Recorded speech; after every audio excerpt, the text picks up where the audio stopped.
একটা গেম দেখো সুন্দর বেশি এটা খাইতে খাইতে ভিডিও। আজকের এই ভিডিওটার মধ্যে আমরা গেম খেলতে চলেছি, মানে র্যাঙ্ক। আমাদের তো কতটা জমি পড়ে আছে গো, তুমি ওতে একটু সবজি চাষ করতে পারো না? তাহলে অন্তত টাটকা সবজিটা খেতে পারতাম।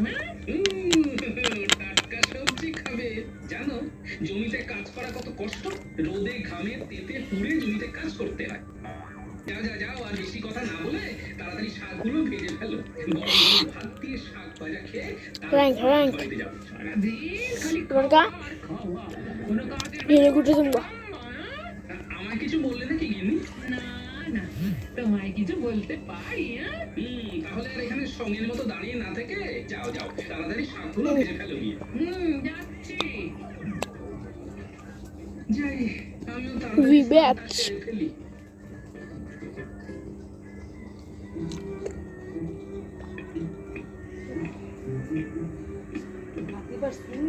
কি রে, এটা কি হলো? আমার দিয়া ইয়া আদা মেথি দিয়ে আনাইলো বলে হুদা মেথি বাইকটা মাথা মেয়ে বিচ্চা আর দিছে না না, আমি এখন এইসব খাবো না। আরে নিয়ে যাও তো। আগে মহারাজ, সপ্তাহে 2 দিন মাথা ধুইলে শ্যাম্পু দিয়া এই দিক ওই যাইব গা, মাথা শ্যাম্পু দিয়া মাথা ধুইয়া। এই যে আমি ডায়মন্ড প্রভাব করছি না একবার, সিম্পল লেগে এরকম এটা আমি শ্যাম্পু এটা আমার গিফট করা হয়েছে। এই যে দেখেন আমার কালেকশন। যদি ওয়ামেন এই যে সপ্তাহে তো আমার আসার সময় হলো। সপ্তাহে দিয়েছি সেগুলো সেরে আসতে লাগবেই মহারাজ। আচ্ছা ঠিক আছে ঠিক আছে। তাইলে ওই বটলো ওই ওই ওই দাঁড়া দাঁড়া 4 একেবারে শূন্য হয়ে 50 টাকা। গেছে। আমি তো কিছু তো আমার ছোট করতে দিন এরকম গ্যাদারিং করা লাগতো না কারণ এই সব 50 পেয়েছি যে আমি একদিন করে গেছি। কি হলো মন্ত্রী, তুমি কিছু একটা বলো। আমি আর ও এটা গুতুন ভাই শুনে ছিল ওই তো দেখছি, তাতে যা মনে হচ্ছে কিছুদিনের মধ্যে কৃষ্ণনগরে অর্থাৎ শুরু হয়ে যাবে। এটা হবার ছিল না। না না না, আর তোমার কথা তো আমি কিছুই বুঝতে পারছি না। দেখুন মহারাজ, আপনাকে বাড়তি খরচ এই মুহূর্তে কমাতেই হবে। বাড়তি খরচ নেই। মহারাজ, আমি হিসেব করে যা দেখেছি, আমাদের অনেক নাম আছে বটলাটাই হাত বটলা। রাজসভার সদস্যদের বেতন দেওয়ার জন্য এই অর্থটাকেই আপনাকে সঞ্চয় করতে হবে মহারাজ। তুই কি বেতন ছাড়া করবি? বলছো না মন্ত্রী, আমার মাথায় তো কিছুই ঢুকছে না। একটু ঠান্ডা মাথায় ভাবুন মহারাজ। এই ভিডিওটা অনেক লাইক চাই, তাদেরকে শুধু শুধু আবার গোপাল বারে আরে, তুমি কাদের কথা আমার বলছো? মায়ের কথা কইতেছে। আমি নির্দিষ্ট করে কারোর কথা বলতে চাইছি না মহারাজ, তবে তবে দেখুন এই যে তুমি চল পাতায় পাতায়, তুমি চল ডালে ডালে, আমি চল পাতায় পাতায়। তারপর ধরুন বিজ্ঞানী, উনিও তো সারা বছর ধরে একটাও নতুন যন্ত্র আবিষ্কার করতে পারেন না, তাই তাই এদেরকে রাজসভায় বসিয়ে বসিয়ে বেতন ও শিট, নেই মহারাজ। আমার মতে ওদেরকে এখন রাজসভা থেকে ছাঁটাই করে দিন, দেখবেন আপনার। ও ডাউন। তবে তবে আমি আমার কথা বললাম, এবার মেহেদু আপনি এটা ভালো বুঝবেন যে আদিবা বেতনটা খাতালে তো মন্ত্রী, তুমি ঠিক কথাই বলছো। গোপাল, তারপরে বিজ্ঞানী, এটা তো রাজসভা। আগে বাইরে আছে, বাইরে। তাই এদেরকে রাজসভায় রেখে শুধু শুধু বেতন দেওয়ার তো কোনো প্রয়োজনই নেই। না, না, রিভাইভ আমি আজই ওদের রাজসভা থেকে বরখাস্ত করব। রিভাইভ দেয় না। এটাই তো চাইছিলাম। বুঝে দেখ ব্যাগ এলো তো।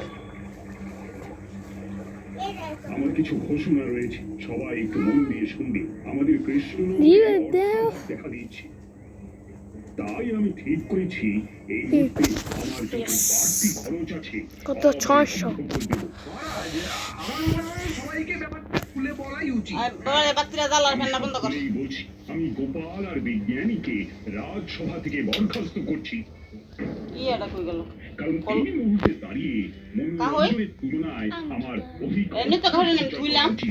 কিন্তু মহারাজ, এনো না দিবা না। ভালো ডুব গেলি আর আমি সমস্ত দিক চিনি? বিবেচনা করি, তবেই একটা শেষ ভালো লাগে শুনে। আরে আগে তো এটা উঠে সিদ্ধান্তে অনড় থাকবো। নামতে না নামতে ভালো জিনিস। মানে মাছটা বুইয়া দেখি ডব হ্যাঁ গো, তুই এত তাড়াতাড়ি ফিরে এলে রাজবাড়ি থেকে? খালি ইউএমপি এলে চলবো। করতে বলেছিলাম, এনেছো? আর চুনো মাছ, এইবার থেকে ভাত আর আলু সেদ্ধ খাবার অভ্যেস করো গিন্নি। ভাত আলু সেদ্ধ? কিন্তু কেন? গিন্নি, আমাকে আর বিজ্ঞানীকে মহারাজ রাজসভা থেকে বরখাস্ত করেছেন। মা, সে কি কথা? হ্যাঁ গিন্নি, আমি ঠিকই বলছি। কৃষ্ণনগরে নাকি অর্থাভাব দেখা দিয়েছে, তাই মহারাজ আমাদের রাজসভা থেকে বরখাস্ত করে অর্থ সঞ্চয় করবেন। তাহলে আমাদের চলবে কিভাবে? সেটাই তো ভাবছি গিন্নি, কি যে করা যায়। কিছু একটা তো করতে হবে, না হলে সংসার চালাবো কিভাবে? হ্যাঁ গো, আমাদের তো কিছুটা জমি আছে, সেই জমিতে চাষ করলেই তো হয়, অন্তত ভাতের অভাবটা তো আর হবে না। হ্যাঁ, এই কথাটা তুমি মন্দ বলনি গিন্নি। তবে বহুদিন ধরে তো জমিতে চাষাবাদ করা হয় না। জমিটাকে এখনো চাষ করার উপযুক্ত আছে, গিন্নি? একবার গিয়ে দেখো, তারপর না হয় অবস্থা বুঝে ব্যবস্থা নেওয়া যাবে। হ্যাঁ, কাল বরং এবার কুটির বাবাকে নিয়ে জমিতে যাবো, বুঝলে? তারপর দেখি যদি কিছু করতে পারি। একটা ফর এভার নেই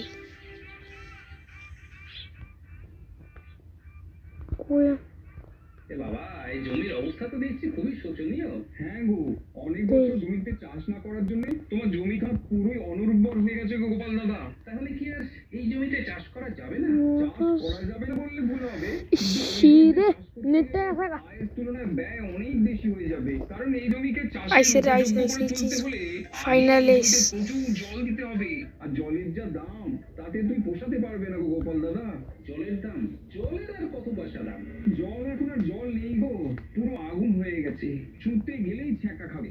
এই জলের দাম দিতে গিয়েও আমাদের মতন কৃষকদের সব অর্থ জলে চলে যাচ্ছে। এই জল কিনতে গিয়ে আমরা সময় মতন খাজনা কিন্তু দিতে পারছি না। ভালো বুঝতে পারতেছি না জন্যই তাহলে গ্রামে এত অর্থাভাব শুরু হয়েছে। তা তোমরা জলটা দেখ কোথা থেকে কিনো? সং মন্ত্রী মশাইয়ের আবার পুকুর থেকে বড় বড় বালতি করে জল আনি। মন্ত্রী মশাইয়ের পুকুর? কিন্তু আমার যতদূর মনে পড়ছে মন্ত্রী মশাইয়ের তো কোনো পুকুর নেই।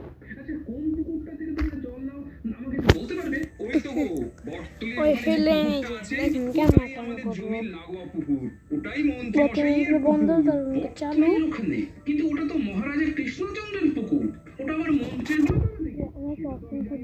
তিন মেরে দেবেন গিয়ে ওই মন্ত্রী হয়তো ছলে বলে কৌশলে ওই পুকুরখানা দখল করে নিচ্ছে। তবে পুকুর জারি হোক, আমাদের তো ওখান থেকেই জল নিতে হবে। তাছাড়া জমিতে জল দেওয়ার মতো এই গ্রামে সেরকম কোনো পুকুর নেই। অগত্যা তোমাদের বাধ্য হয়ে দাঁড়ান, মন্ত্রী দাঁড়ান, একটু মশাইয়ের দাঁড়ান। থেকে বেশি দাম দিয়ে জল কিনতে হবে। ভিডিও করার সঙ্গে দিই জিদু রেখে চাষ করতে হলে ওই মন্ত্রীর থেকেই বেশি দাম দিয়ে জল কিনতে হবে। তাহলে বুঝ না মন্ত্রী মশাইয়ের সাথে কথা বলে আসি, দেখি জিদুতে জলের লাগা দাম কত চায়। ঠিক আছে, চলো তবে। ওই যে বাড়াটা চাইছে দাওয়াটা কিনে আমার ভালো লাগলো না।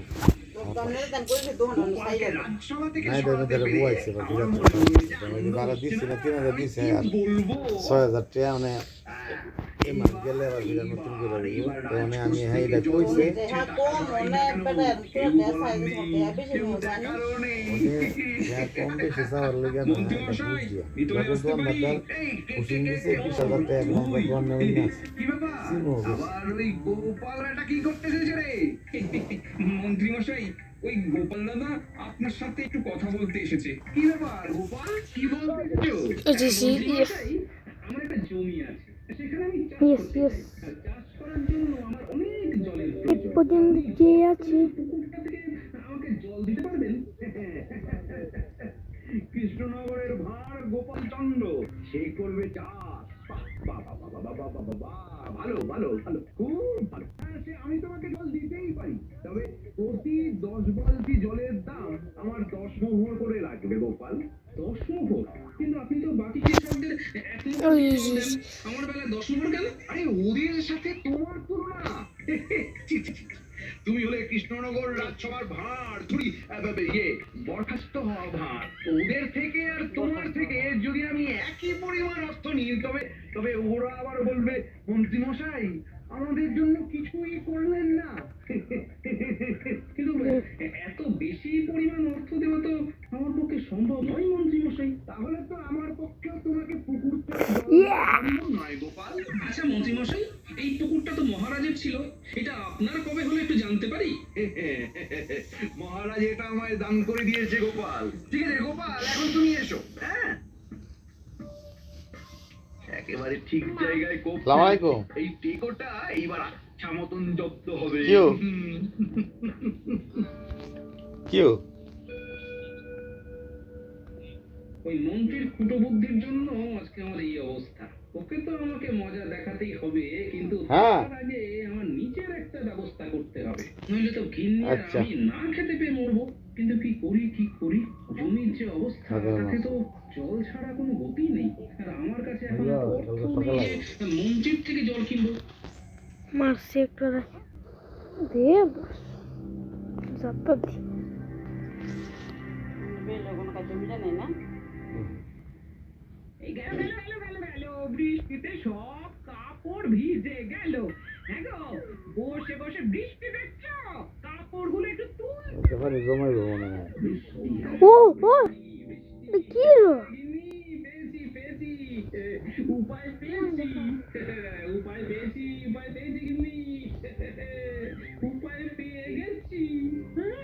আরে এইভাবে বৃষ্টিতে ভিজছো কেন? আর কি উপায় পেয়েছো? হ্যাঁ, চাষের জমিতে মাছ চাষ করার। হ্যাঁ? চাষের জমিতে মাছ চাষ? হ্যাঁ? খুব মারা দিতেছে না, আমার মনে কি ল্যাগ করতেছে। ওই দিকটা ভালো করে খোঁড়ো। আরে গোপাল দাদা, জমি খুঁড়ছো কেন? ধনরত্ন পেলে নাকি? ধনরত্নের চাষ করবো গো। ধনরত্ন চাষ? কি বলছো? আমি তো কিছুই বুঝছি না। দাঁড়াও, তোমাকে আমি বুঝিয়ে বলছি। দেখো, এই জমিতে ফসল চাষ করার জন্য অনেক জল লাগবে, কিন্তু আমার কাছে এখন এত জল কেনার মতো অর্থ নেই। তাই আমি ঠিক করেছি আমার জমিটাকে আমি পুকুর বানিয়ে ফেলবো, আর এই পুকুরে আমি মাছ চাষ করবো। হ্যাঁ, ওমা, ব্রো তাই নাকি? ব্রো ব্রো কিন্তু- তাড়াতাড়ি কিন্তু করো। পুকুর ভরতে তো অনেক জল। প্রাকৃতিক জল থাকতে আমার চিন্তা কি? লাইক হ্যাঁ? সাবস্ক্রাইব করে ভেবেছিলাম বর্ষা দিবেন। আসতে দেরি হবে, তাই জল জল করে হাহাকার করছিলাম, কিন্তু আজ থেকে বর্ষা নেমে গেল। আমরা মুখ্য সূক্ষ্ম মানুষ বাবা, যা বলবে একটু খোলসা করে বলো না গো। তোমার কথা তো আমার মাথায় কিছুই ঢুকছে না গোপাল। বৃষ্টির কথা বলছি, এখন তো বর্ষাকাল পড়ে গেল, আর যা বৃষ্টি হচ্ছে তাতে 3 দিনে আমার পুকুর ভরে যাবে, আর একবার পুকুর ভরে গেলে পুকুরে আমি মাছ চাষ শুরু করে দেবো। সত্যি গোপাল দাদা, তোমার মাথায় কত বুদ্ধি গো।